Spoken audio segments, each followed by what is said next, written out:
ਭਾਰਤ ਵਿੱਚ corona virus ਦੀ ਦੂਜੀ ਲਹਿਰ ਜਿਵੇਂ-ਜਿਵੇਂ ਹੌਲੀ ਹੁੰਦੀ ਜਾ ਰਹੀ ਹੈ, ਸੂਬਿਆਂ ਵੱਲੋਂ ਲਾਕਡਾਊਨ ਵਿੱਚ ਵੀ ਪਾਬੰਦੀਆਂ ਵਿੱਚ ਢਿੱਲ ਦਿੱਤੀ ਜਾ ਰਹੀ ਹੈ। ਮੁੱਖ ਮੰਤਰੀ ਅਰਵਿੰਦ ਕੇਜਰੀਵਾਲ ਨੇ ਵੀ ਦਿੱਲੀ ਵਿੱਚ ਲਾਕਡਾਊਨ ਵਿੱਚ ਢਿੱਲ ਦੇਣੀ शुरू कर दी है। हौली हौली दिल्ली हुण अनलॉक हो रही है। इसी तहत अरविंद केजरीवाल ने हुण ऐलान किया है कि सोमवार तो राजधानी विच बाजार खुल सकणगे। सवेरे 10 बजे तो लैके शाम 8 बजे तक बाजार खुलणगे। इस दे नाल ही रेस्टोरेंट्स खोलण की भी इजाजत दे दी गई है। हालांकि अरविंद केजरीवाल ने यह भी किया है कि जे मुड़ तो केस वधने शुरू हो गए तो पाबंदियां फिर तो लगा दित्तियां जाणगियां। दिल्ली में अब कोरोना की स्थिति काफ़ी नियंत्रण में आ चुकी है। कोरोना के केसेस काफ़ी कम हो चुके हैं और इस वक्त पूरी दिल्ली की चिंता एक ही है कि किस तरह से अर्थव्यवस्था को पटरी पे लाया जाए एक तरफ, और दूसरी तरफ अगर तीसरी लहर आती है तो उसकी तैयारियां पूरे जोर शोर से चल रही है। आप लोग देखते भी होंगे कि रोज मैं कहीं ना कहीं तैयारियों का जायजा लेने के लिए जाता हूं। कल हम लोगों ने लगभग 22 नए ऑक्सीजन प्लांट उनका उद्घाटन किया। परसों ऑक्सीजन स्टोरेज टैंक्स का उद्घाटन किया। कई सारी तैयारियां तीसरी वेव को लेकर चल रही हैं, लेकिन बहुत सारे लोगों को मैं जानता हूं जिनके लिए अब जिंदगी बहुत मुश्किल होती जा रही है क्योंकि कमाने का कोई साधन नहीं बचा है। हम भी ये समझते हैं और धीरे धीरे एक एक एक्टिविटी को खोला जा रहा है। इस हफ्ते जो निर्णय लिए गए हैं वो मैं आपके समक्ष रखना चाहूंगा कि कल सुबह 5 बजे इस बार इस हफ्ते का जो लॉकडाउन है वो खत्म होगा। कल 5 बजे के बाद से सारी एक्टिविटीज अलाउड हैं, एक्सेप्ट कुछ एक्टिविटीज हैं जो बिल्कुल प्रोहिबिटेड है, वो बिल्कुल अलाउड नहीं है, और कुछ एक्टिविटीज हैं जो रिस्ट्रिक्टेड तरीके से अलाउड हैं। इसका भी डिटेल्ड ऑर्डर थोड़ी देर में आप सब लोगों को मिल जाएगा, लेकिन मोटे मोटे तौर पे मैं आपकी जानकारी के लिए बता दूं कि प्रोहिबिटेड एक्टिविटीज जो जिन पे बिल्कुल मनाही है वो कौन कौन सी हैं।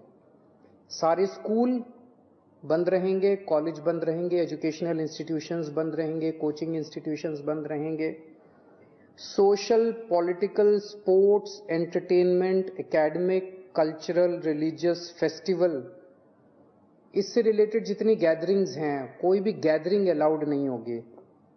स्विमिंग पूल बंद रहेंगे, स्टेडियम बंद रहेंगे, स्पोर्ट्स कॉम्प्लेक्स बंद रहेंगे, सिनेमा, थिएटर, मल्टीप्लेक्स बंद रहेंगे, entertainment parks, amusement parks, water parks बंद रहेंगे, banquet halls, auditoriums, assembly halls बंद रहेंगे, business to business exhibitions, spas, gymnasium, yoga institutes बंद रहेंगे और पब्लिक पार्क्स और गार्डन्स बंद रहेंगे। ये प्रोहिबिटेड एक्टिविटीज हैं, ये बिल्कुल पूरी तरह से बंद हैं।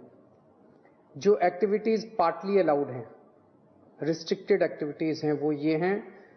सरकारी दफ्तर जो पिछले हफ्ते स्थिति थी वही कि ग्रुप ए ऑफिसर्स 100% अटेंडेंस और बाकी सबकी 50% अटेंडेंस, लेकिन जो एसेंशियल एक्टिविटीज है जैसे अस्पताल हैं, दूसरी पुलिस है, ये वो सब 100% वो पूरी तरह से चालू रहेंगी।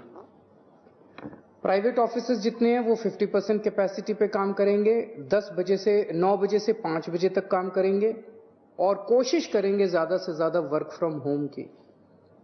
जितने मार्केट्स हैं, मार्केट कॉम्प्लेक्स हैं, मॉल्स हैं, वो अब पिछले हफ्ते ऑड इवन था, आज कल से पूरी तरह से सारी दुकानें खुल सकती हैं 10 बजे, लेकिन 10 बजे से 8 बजे तक शाम को। और जो रेस्टोरेंट हैं वो 50% सीटिंग कैपेसिटी पे काम करेंगे। ये एक हफ्ता हम लोग देखेंगे मार्केट्स और रेस्टोरेंट्स का। एक हफ्ते में अगर केसेस बढ़ते नहीं हैं तो इसको चालू रखेंगे, लेकिन अगर हमें लगता है कि दिल्ली में कोरोना के केसेस बढ़ने लग गए फिर से, तो हमें इस पे फिर से रिस्ट्रिक्शन और सख्त करनी पड़ेगी। इसलिए मेरी आप सब लोगों से गुजारिश है कि सभी मार्केट एसोसिएशन, सभी दुकानदार और सबसे गुजारिश है भीड़ ना होने दें, सोशल डिस्टेंसिंग का पालन करें। सब दुकान वाले अपनी अपनी दुकानों के अंदर मास्क भी रखें, किसी ने मास्क नहीं पहना हो तो मास्क उसको ऑफर कर दें। हफ्ते में जो वीकली मार्केट्स है वो अलाउ की जा रही है, लेकिन एक जोन में एक दिन में एक ही वीकली मार्केट अलाउ की जाएगी। जो शादियां हैं वो पूरी तरह से अभी पब्लिक प्लेसेस के ऊपर शादियां नहीं हो सकती, बैंकेट हॉल में, मैरिज हॉल में, होटल वगैरह में। अगर शादियां होनी है तो 20 से ज्यादा लोग नहीं होंगे और घर पे या कोर्ट में ही हो सकती है। फ्यूनरल लास्ट राइट्स में 20 से ज्यादा लोगों की उपस्थिति नहीं हो सकती। दिल्ली मेट्रो में 50% कैपेसिटी, दिल्ली की बसों में 50% capacity, public transport, auto, e rickshaw वगैरह ये भी अलाउड है, लेकिन सबकी अपनी ऑटो और ई रिक्शा में 2 पैसेंजर्स, टैक्सीज में 2 पैसेंजर्स, फटफट सेवा में 2 पैसेंजर्स, हर एक का एक वो, ताकि सोशल डिस्टेंसिंग बनी रहे, उसका एक उसकी डिटेल्स दी गई हैं। और रिलीजियस प्लेसेस खोले जा रहे हैं पर विजिटर्स अभी फिलहाल अलाउड नहीं होंगे। तो ये मोटे मोटे तौर पे इस हफ्ते गतिविधियां अलाउ की जा रही हैं। मैं उम्मीद करता हूं कि इसी तरह से कोरोना के केसेस कम होते रहे तो मैं समझता हूं धीरे धीरे हमारी सबकी जिंदगी पटरी पे आ जाएगी। बहुत बड़ी त्रासदी है और हमें सबको मिलके इसका मुकाबला भी करना है और उम्मीद भी करनी है कि अब कोरोना के केसेस ना बढ़ें, भगवान करे कि तीसरी वेव ना आए। नमस्कार। ABP Sonja, जोश, जज्बा, जुनून।